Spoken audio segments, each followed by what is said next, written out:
Saudara-saudari terkasih dalam Kristus, Shalom.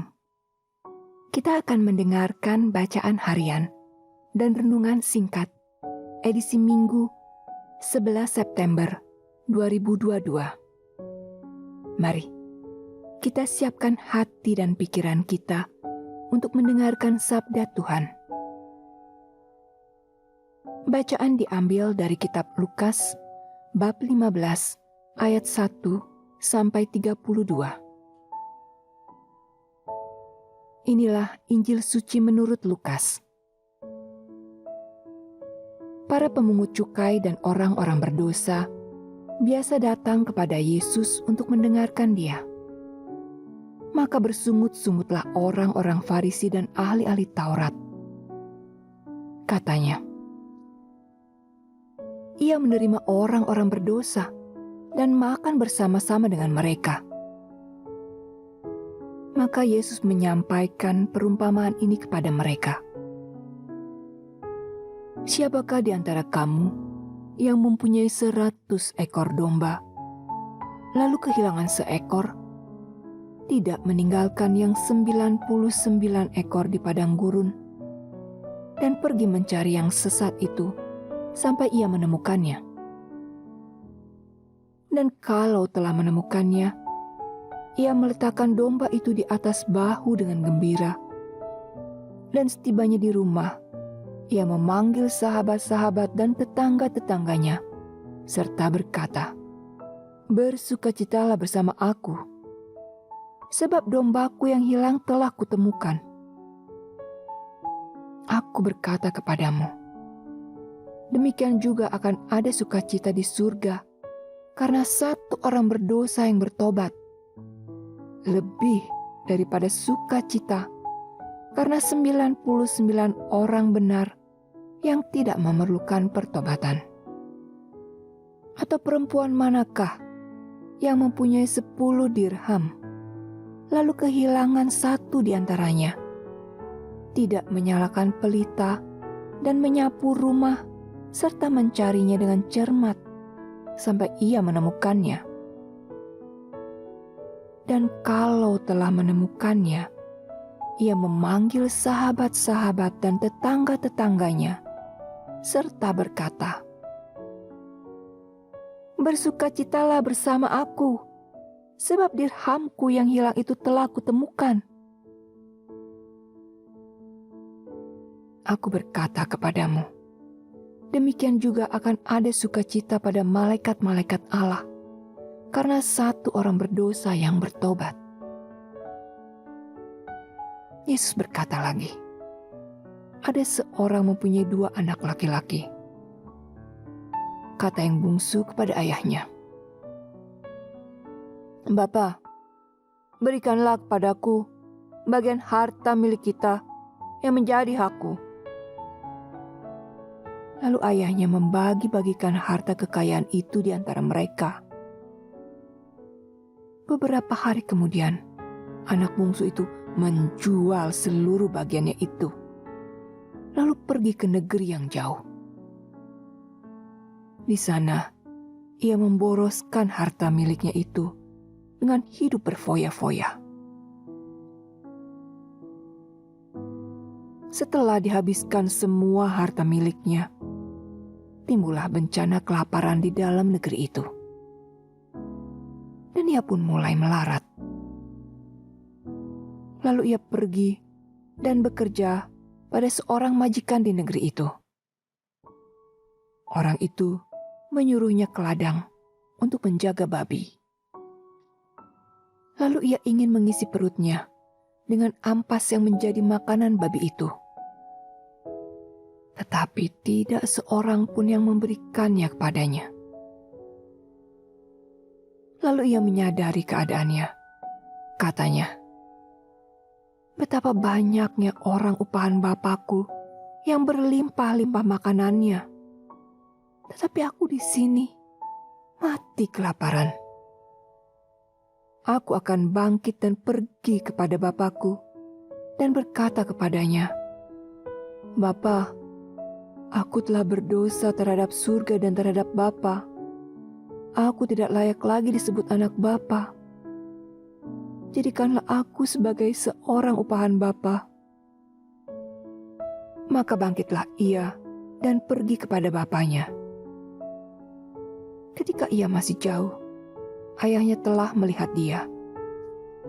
Lalu tergeraklah hatinya oleh belas kasihan. Ayahnya itu berlari mendapatkan dia, lalu merangkul dan mencium dia. Kata anak itu kepadanya, "Bapa, aku telah berdosa terhadap surga dan terhadap Bapa. Aku tidak layak lagi disebut anak Bapa." Tetapi ayah itu berkata kepada hamba-hambanya, "Lekaslah bawa kemari jubah yang terbaik, pakaikanlah itu kepadanya. Pasanglah cincin pada jarinya dan sepatu pada kakinya. Dan ambillah anak lembu tambun itu, sembelihlah dia, dan marilah kita makan dan bersuka cita. Sebab anakku ini telah mati dan menjadi hidup kembali. Ia telah hilang dan didapat kembali." Maka mulailah mereka bersukaria. Tetapi anaknya yang sulung sedang berada di ladang. Ketika pulang dan dekat ke rumah, ia mendengar bunyi seruling dan nyanyian tari-tarian. Lalu ia memanggil salah seorang hamba dan bertanya kepadanya, "Apa arti semuanya itu?" Jawab hamba itu, "Adikmu telah kembali, dan ayahmu telah menyembelih anak lembu tambun, karena ia mendapat anak itu dengan sehat." Maka marahlah anak sulung itu, dan ia tidak mau masuk. Lalu ayahnya keluar dan berbicara dengan dia. Tapi ia menjawab ayahnya. Katanya, "Telah bertahun-tahun aku melayani Bapa, dan belum pernah aku melanggar perintah Bapa. Tetapi kepadaku, belum pernah Bapa memberikan seekor anak kambing pun untuk bersuka cita dengan sahabat-sahabatku. Tapi baru saja datang anak Bapa yang telah memboroskan harta kekayaan Bapa bersama dengan pelacur-pelacur. Maka Bapa menyembelih anak lembu tambun itu untuk dia." Kata ayahnya kepadanya, "Anakku, engkau selalu bersama-sama dengan aku, dan segala kepunyaanku adalah kepunyaanmu. Kita patut bersuka cita dan bergembira, karena adikmu telah mati dan menjadi hidup kembali. Ia telah hilang dan didapat kembali."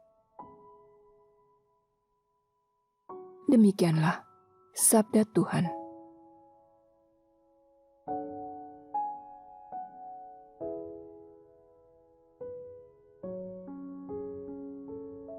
Lalu ia pergi dan bekerja pada seorang majikan di negeri itu. Orang itu menyuruhnya untuk menjaga babinya. Lalu ia ingin mengisi perutnya dengan ampas yang menjadi makanan babi itu. Tetapi tidak seorang pun yang memberikannya kepadanya. Saudara-saudari, setiap saya membaca perumpamaan ini, saya menempatkan diri saya sebagai anak sulung. Saya bisa membayangkan ketidakadilan yang dirasakannya. Dan saya juga merasakan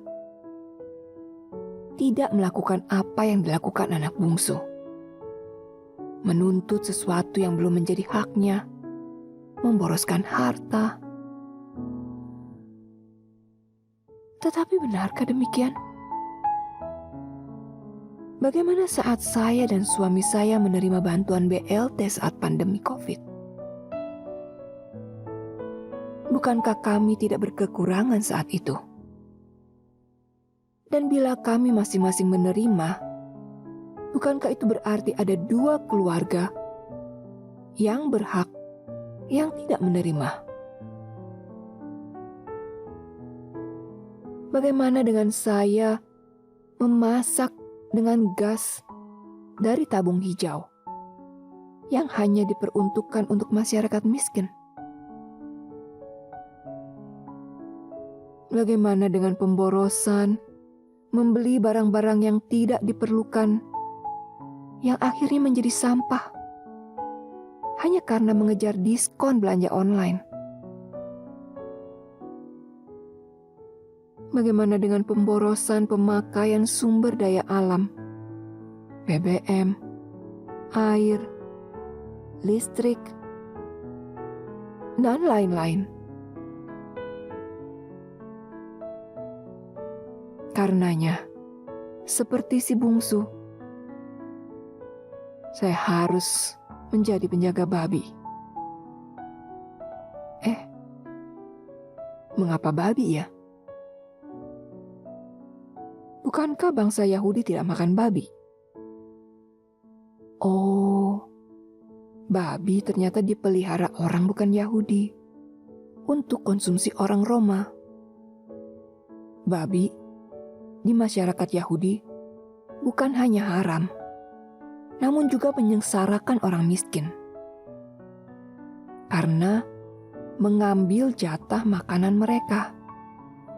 Makanan yang harusnya menjadi makanan kaum miskin dijual pada peternak babi. Masa pelayanan saya mengawasi babi-babi yang rakus dan jorok? Saya pun ternyata adalah salah satu babinya loh, yang boros akan sumber daya alam dan rakus akan segala sesuatu. Tuhan menugaskan saya untuk menjaga alam ciptaannya, agar tidak hanya saya saja yang merasakan manfaatnya, namun semua orang, termasuk generasi mendatang. Mudahnya, saya mengurangi konsumsi sumber daya alam. Tuhan juga mau saya memastikan bahwa orang miskin mendapat haknya. Saya tidak boleh boros. Saya tidak boleh rakus. Harus ingat akan orang lain dan mau berbagi. Ya Tuhan, terima kasih atas segala sumber daya alam yang telah aku nikmati. Ingatkan aku selalu untuk senantiasa ikut menjaga ciptaan-Mu. Mengurangi sampah, tidak rakus, tidak mengambil jatah orang lain, terutama mereka yang lebih membutuhkan, dan rela berbagi dengan sesama. Saudara-saudari terkasih dalam Kristus, terima kasih untuk perhatian Anda mendengarkan sabda Tuhan dan renungan hari ini. Sampai bertemu di kesempatan yang lain.